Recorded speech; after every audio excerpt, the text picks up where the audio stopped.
मैं story telling करने वाली हूँ और टाइटल है घूंघट। केसरिया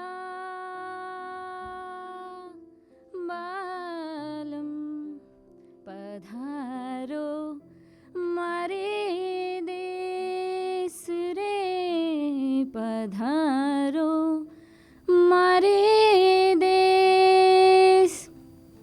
और ये गाना सुनते सुनते मैं उस गांव में पहुंच रही थी जहां मुझे एक नई कहानी मिलने वाली थी, एक नई किरदार से मैं रूबरू होने वाली थी। इतनी गर्मी थी कि मुझे प्यास लगने लगी और देखा तो मेरा पीने का पानी ख़त्म हो गया। बस से एक चौराहे पर जब मैं उतरी तो देखा वहाँ पे कुछ लोग बैठ के चाय पी रहे थे। सोचा उनसे जाके पानी के लिए पूछूं, पर मेरी ध्यान मेरे पीछे से आ रही पायल की आवाज़ पर गई। मैंने पलट कर देखा तो 4-5 औरतें घूंघट ओढ़े माथे पर दोनों हाथों के बीच मटका लिए चल रहे थे। मैं आश्चर्यचकित हो गई कि कैसे ये 4-4 मटका लिए चल रहे हैं, पर मैं खुश थी क्योंकि मुझे उनसे पानी मिलने वाला था।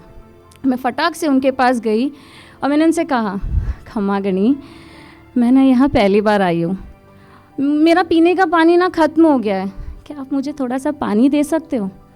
तो ये सारी औरतें एक दूसरे को देखने लगी मानो जैसे घूंघट में इशारों में बात कर रही थी। तभी उसमें से किसी ने कहा, जी नहीं, हम आपको पानी नहीं दे सकते। वो कहते कि हम ना पानी काफ़ी दूर से लाए हैं और ये पानी शायद हमें भी कम पड़ जाएगा। मैं थोड़ा चिढ़ गई, आखिर कोई किसी को पानी के लिए कैसे मना कर सकता है। तभी उतने में एक महिला ने कहा कि दीदी, यहाँ से ना सीधे 6 मील दूर चले जाइए और आपको पीने का पानी मिल जाएगा। 6 मील, 9 किलोमीटर।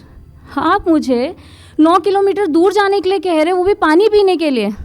तभी एक महिला ने टॉन्ट मारते हुए कहा, तो क्या, तुम्हें क्या लग रहा है मेहनत करके पानी हम लाए और तुम्हें फ्री में बांट दे? मैं पलट कर वो आँखों से वो 9 किलोमीटर का रास्ता नाप ही रही थी कि तभी लाल घूंघट ओढ़े एक महिला मेरे सामने आई, अपना मटका हल्का सा टेढ़ा किया और मुझसे कहा, पानी पीने के लिए। मैं खुश हो गई और मैं पानी पीने लगी। पानी पीने के बाद मैंने उनसे कहा कि आप अपना नाम तो बताइए और अपने चेहरे से ये घूंघट तो हटाइए ताकि मैं आपको शुक्रिया कह सकूं। वो पहले थोड़ा सहम गई, फिर हल्के से मुझसे कहा कि मेरा नाम ना गौरा है। और इतना कहने ही वाली थी कि पलट कर हमें एक आवाज़ आई, गौरा, ये किसको पानी पिला रही है तू? देख ले, अगर घर में किसी को भी पानी कम हुई ना तो तेरे हिस्से का पानी तुझे नहीं मिलेगा। मैंने पलट के गौरा को देखा तो उसने घूंघट में कहा, ऐसे कौन सा आप मुझे पेट भर के पानी पिलाते हो? मेरे हिस्से का पानी भी तो आपके बच्चे ही पीते हैं ना। और मैं चौंक गई, मैं देख रही हूँ ये इतना कहते ही गौरा 30 कदमों से वहाँ से भाग गई। मैं बड़ी हैरान थी, मैं बस यही सोच रही थी कि ये घूंघट हमारे सारे गुस्से, हमारी सारी आंसू को छुपा लेती है। अगर ये घूंघट को ज़ुबान होती तो हर आंसू की कहानी होती, हर चेहरे की पहचान होती। अब मैं सोच रही थी, आई तो थी यहाँ पे मैं कहानी ढूंढने, पर अब यहाँ पर पानी की क्या समस्या है ये पता करना होगा। मैं वापस उस चौराहे पर आई और उन चाचा जी से पूछा कि यहाँ पे पानी की इतनी समस्या क्यों है, मतलब वो औरतों ने कहा कि ऐसे 6 मील दूर जाके पानी लेकर आते हैं। तभी उन्होंने कहा कि यहाँ का पानी, यहाँ इस गांव में पानी के कुएं सूख गए हैं और यहाँ पे पानी का पाइपलाइन नहीं है, तो ये औरतें 6 मील दूर जाके 4 मटके पानी लेके आती हैं और उसी से उस घर में खाना बनता है। मैं हैरान थी कि 10 मिनट तक हम अपनी प्यास रोक नहीं पाते हैं और ये औरतें एक एक बूंद पानी के लिए इतनी दूर की मेहनत करके पानी लेके आती हैं। मुझे कुछ करना था उसके लिए, मुझे कुछ करना था इस गांव के लिए, मुझे कुछ तो करना था गौरा के लिए। थोड़े टाइम बाद मुझे एक आइडिया आया कि हाँ, हम कर सकते हैं, हम इस गांव में पाइपलाइन लगा सकते हैं और उस पाइपलाइन से उस हर घर में एक टंका लगा सकते हैं। उस टंका से उनको इतने दूर पानी लेने जाने की ज़रूरत नहीं पड़ेगी।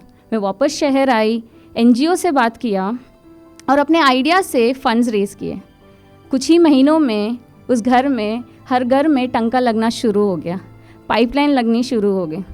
अब मैं लोगों के घर जाती थी, उनसे टंका के बारे में बताती थी, अनुमति लेती थी और देखते ही देखते 20-25 घरों में टंका लग चुका था। अब जिस चीज़ के लिए मैं यहाँ आई थी, एक कहानी ढूंढने, तो मैं यहाँ के पुराने घर, पुराने लोगों से मिलती थी, बातें करती थी। तो कहीं पर मुझे भूत की कहानियाँ मिलती, तो कहीं प्यार की निशानियाँ मिलती। एक दिन मैं गांव के सरपंच के घर से कुछ बातें करते हुए लौट रही थी कि गौरा की सासू माँ ने मुझे आवाज़ दिया। उन्होंने मुझे अपने घर पर मुझे शुक्रिया कहने के लिए बुलाया। मैं जब उनके घर के आंगन में बैठी हुई थी तब मैंने देखा कि घर के एक कोने से घूंघट ओढ़े गौरा मुझे एकटक देख रही है। वो मुझे एकटक देख रही है और मैं समझ पा रही थी कि वो शायद वो नज़र, हो सकता है कि उसकी कि कोई ख्वाब पूरे हो रहे हैं। वो नज़र ना मैं भूली हूँ और ना मैं भूल पाऊँगी। वैसे पता है, आज गौरा ने मेरे से ना काफ़ी बातें की। वो जो पहले दिन जो गौरा मुझसे सहमी हुई थी ना, आज मेरे लिए हंसते हंसते चाय बना रही थी। बातों ही बातों में मैंने उससे पूछ लिया, गौरा उस दिन शायद तुम मुझसे अनजान थी, इसलिए मुझसे पर्दा किया था क्या? तब उसने जो कहा उसके लिए मैं तैयार नहीं थी। उसने कहा, दीदी आपने ना मुझे आज़ादी दी है। आज़ादी? मैंने? कैसे? मतलब मैंने जो भी किया वो तो मेरा कर्तव्य था। मेरे जगह कोई और भी होता तो शायद ऐसे ही करता, और इससे कोई आज़ादी का लेना देना नहीं है। तब उसने कहा कि दीदी आपने हमें हमारे रोज़ के कर्तव्य से आज़ाद किया ताकि हम हमारे लिए कुछ वक्त निकाल पाए, अपनी पहचान बना पाए। पता है दीदी, 6 टंका लगने से पहले हम औरतें 6 मील दूर जाते थे बस 4 मटके पानी के लिए। तो मैं भी चिढ़ते हुए पूछी, क्यों, तुम ही क्यों जाती हो? घर के कोई और सदस्य नहीं है? तब उसने कहा, मैं बहू हूँ ना, मैं बहू हूँ ना, शायद इसीलिए मेरी सासू माँ का मुझ पे अधिकार जमाना उनका धर्म था, शायद उनका फ़र्ज़ था। पता है, सासू माँ ना मटके के पास ही बैठी रहती थी। इतना ही नहीं, मेरे बच्चे कितने गिलास पानी पीते इसकी भी गिनती करती। मैं हैरान थी। उसने कहा, पता है दीदी, जब मैं मायके में थी ना तो वहाँ पे मैं खेलती कूदती पढ़ाई करती और गांव के छोटे छोटे बच्चों को मैं वहाँ पे पढ़ाती, पर यहाँ तो बिना घूंघट हटाए तो मैं किसी को देख भी नहीं सकती। सवाल जवाब तो दूर की बात है। वो एकदम सहम गई।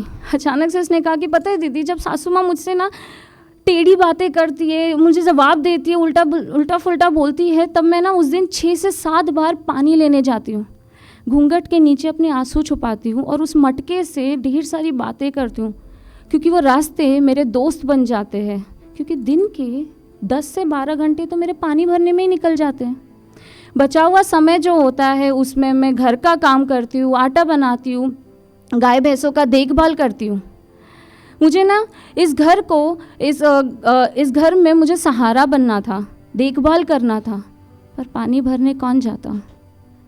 इस घूंघट में हम सब दब गए थे, हमारी पहचान दब चुकी थी।